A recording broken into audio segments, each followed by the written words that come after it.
നമ്മൾ നന്നാവാൻ വഅളുകൾ വേറെ കേൾക്കേണ്ട കാര്യമൊന്നും ഉണ്ടാവില്ല. മൻ അറഫ നഫ്സഹു ഫഖദ് അറഫ റബ്ബ. സ്വന്തം ശരീരത്തെക്കുറിച്ച് പഠിച്ചാൽ തന്നെ അയാൾക്ക് നന്നാവാൻ, അള്ളാഹുവിലേക്ക് എത്താൻ വേറെ ഒന്നും വേണ്ട. 100 രോഗികൾ ഡോക്ടറെ കാണാൻ ക്യൂ നിൽക്കുന്നു. 10-60 രോഗികൾ കണ്ടു. ഇനി 61ാമത്തെ ആൾ അല്ലെങ്കിൽ അടുത്ത നമ്പറുള്ളയാൾ കയറുമ്പോഴേക്ക് ഡോക്ടറെ റൂമിൽ കാണുന്നില്ല. അയാൾക്ക് തന്നെ പേടിയായി, ബേജാറായി. അപ്പോഴാണ് ചികിത്സ നടത്തിക്കൊണ്ടിരിക്കുന്ന ഡോക്ടർക്ക് രോഗം വന്ന് പെട്ടെന്ന് ബോധം പോയി ഹോസ്പിറ്റലിൽ നിന്ന് മറ്റൊരു ഹോസ്പിറ്റലിലേക്ക് ബാക്കി 40 ആൾ കാണത്തക്ക വിധത്തിൽ ആ ഡോക്ടറുടെ മയ്യത്ത് തിരിച്ചു കൊണ്ടുവരുന്നത്. ഈ ഡോക്ടറെ കാണിച്ചിട്ടാണ് ഇവരുടെ രോഗം മാറ്റേണ്ടത്. ആ ഡോക്ടർ മരിച്ചിട്ടുണ്ട്.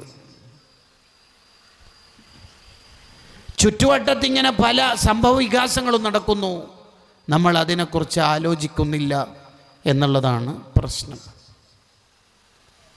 എന്തിനാണ് നമ്മൾ ഈ ഭൂമിയിൽ വന്നത്? എന്താണ് നമ്മുടെ ജീവിതത്തിൻ്റെ ലക്ഷ്യം? എന്താണ് നമ്മൾ മരിച്ചു പോകുമ്പോഴേക്ക് നേടിയെടുക്കേണ്ടത്? എന്താണ് നമ്മുടെ ജീവിതത്തിൻ്റെ ആകത്തുക? ഈ ദുന്യാവിൻ്റെ ജീവിതമാണോ യഥാർത്ഥ ജീവിതം? അല്ല ആഖിറമാണോ യഥാർത്ഥ ജീവിതം എന്ന തിരിച്ചറിവ് നമുക്കുള്ളത് കൊണ്ടല്ലേ നമ്മൾ മുസ്ലിം മുഅ്മിൻ എന്ന പേരിൽ അറിയപ്പെടുന്നത്. ഒരു മുസ്ലിമിൻ്റെ ഏറ്റവും വലിയ പ്രത്യേകത തന്നെ മരണത്തിന് ശേഷം ജീവിതം ഉണ്ട് എന്ന് വിശ്വസിക്കുന്നു എന്നുള്ളതാണ്. എന്തിനാണ് ലക്ഷക്കണക്കിന് അമ്പിയാക്കൾ ഇവിടെ വന്നത്? മരിച്ചതിന് ശേഷം ഒരു ജീവിതമുണ്ട് എന്ന് ബോധ്യപ്പെടുത്താൻ കൂടിയാണ്. അതുകൊണ്ട് തന്നെ ഏത് ബോംബ് പ്ലാസ്റ്റിക് നടന്നാലും, ഏത് ബില്ല് പാസ്സായാലും, ഏത് പ്രതിസന്ധി വന്നാലും, ഏത് പ്രശ്നങ്ങൾ വന്നാലും മുഅ്മിനിനെ സംബന്ധിച്ചിടത്തോളം യഥാർത്ഥ ജീവിതം ഇവിടെ അല്ല എന്നതുകൊണ്ട് തന്നെ അയാൾക്ക് അയാളുടെ ജീവിതത്തെ മുച്ചൂടും ബാധിക്കുന്ന പ്രശ്നങ്ങളൊന്നും ദുനിയാവിലുണ്ടാവില്ല.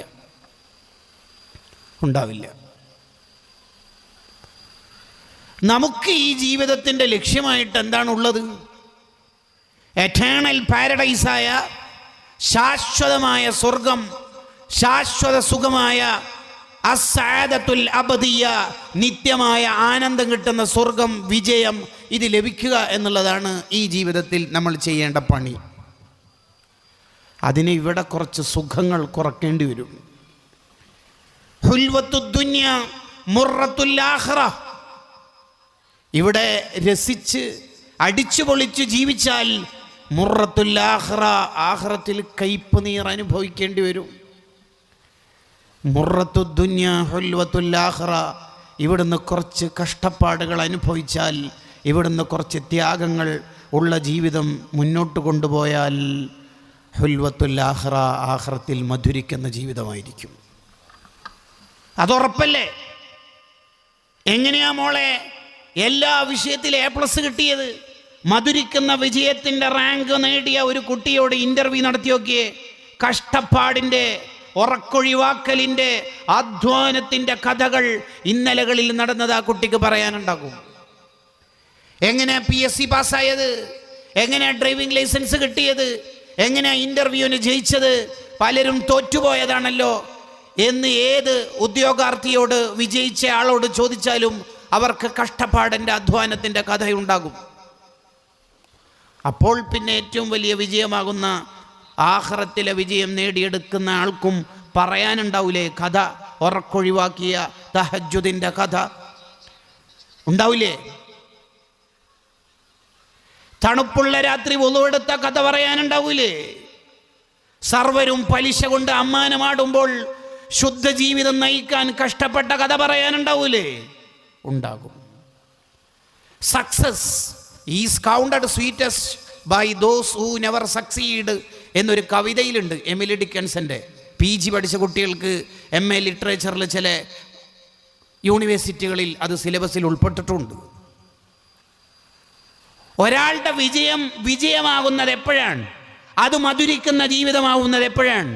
കുറേ പരാജയത്തിൻ്റെ അല്ലെങ്കിൽ അധ്വാനത്തിൻ്റെ കയ്പ് നീറുകൾ അനുഭവിച്ച് ഒരാൾ വിജയം നേടിയെടുക്കുമ്പോഴാണ് ആ വിജയത്തിന് മധുരം കൂടുതൽ ഉണ്ടാവുന്നത്. ഉറപ്പല്ലേ അത്? അതേ സമയത്ത് അങ്ങനെ ജീവിച്ചാൽ മതി, അങ്ങനെ പോയാൽ മതി, കിട്ടുന്നത് കിട്ടട്ടെ എന്ന വിചാരത്തിലാണെങ്കിൽ നമുക്ക് ആഖിറത്തിൽ വിരലടിക്കേണ്ടി വരും.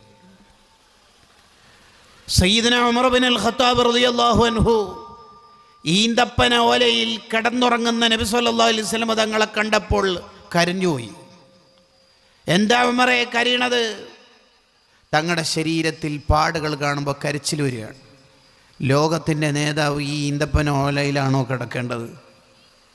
കിസ്റയുടെയും കൈസറിൻ്റെയും ഒക്കെ രാജാക്കന്മാർ പട്ടുമെത്തയിൽ കിടക്കുമ്പോൾ തങ്ങളിങ്ങനെ ശരീരത്തിൽ വേദനിക്കും വിധം, ശരീരത്തിൽ അടയാളം വീഴും വിധം ഈ ഓലയിലും മട്ടൽ തലേണൊക്കെ ആയിട്ട് വെച്ചിട്ടാണോ തങ്ങൾ കിടക്കണത് നബിയെ? അതിന് തങ്ങൾ കൊടുത്തൊരു ഉത്തരവുണ്ട്. ആ ഉത്തരവാണ് നമ്മുടെ ജീവിതത്തിൻ്റെ ഉത്തരമാവേണ്ടത്. എന്താണ് ഉത്തരം?